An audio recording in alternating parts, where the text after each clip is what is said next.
Zaman park की रौनकें बहाल, वजीर आला सुहेल आफरीदी काफिले समेत जमान पार्क पहुंच गए।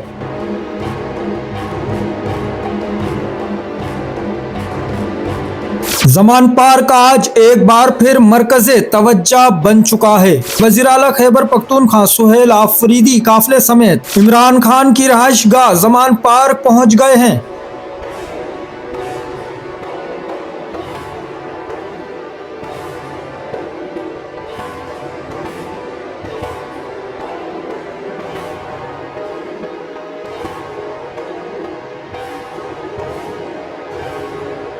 गलियां भर गई, नारे गूंजने लगे और सियासी दर्जे हरारत एक बार फिर ऊपर जाता दिखाई दे रहा है। सुहेल आफरीदी की रवानगी से लेकर जमान पार्क आमद तक के मनाजिर गैर मामूली रहे। तहरीक इंसाफ के रहनुमा और कारकुनान की बड़ी तादाद मौजूद। जमान पार्क पहुंचकर वजीर आला सुहेल आफरीदी के जुमले ने एक बड़ा इशारा दे दिया। अभी थोड़ी खुशी है कि जमान पार्क अकेले आए हैं, तब ज्यादा खुशी होगी जब अपने लीडर इमरान खान के साथ आएंगे। क्या जमान पार्क एक बार फिर बड़ी सियासी तहरीक का मरकज बनने जा रहा है? क्या इमरान खान के साथ वापसी का मंजर अब ज्यादा दूर नहीं? नाजरीन, आप तमाम से दरख्वास्त है, ये वो हकाइक हैं जो आजकल आपको देखने में नहीं आ रहे। हम वो खबरें सामने ला रहे हैं जो जमीनी सतह पर पेश आ रही हैं। अगर आप सच जानना चाहते हैं तो हमारे साथ जुड़े रहें। चैनल को फॉलो सब्सक्राइब करें, वीडियो को लाइक करें, अपनी राय कमेंट में दें।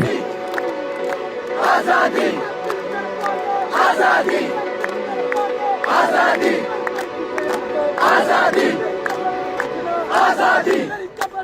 चैनल को सब्सक्राइब करें, फॉलो करें, वीडियो को लाइक और शेयर करें। शुक्रिया।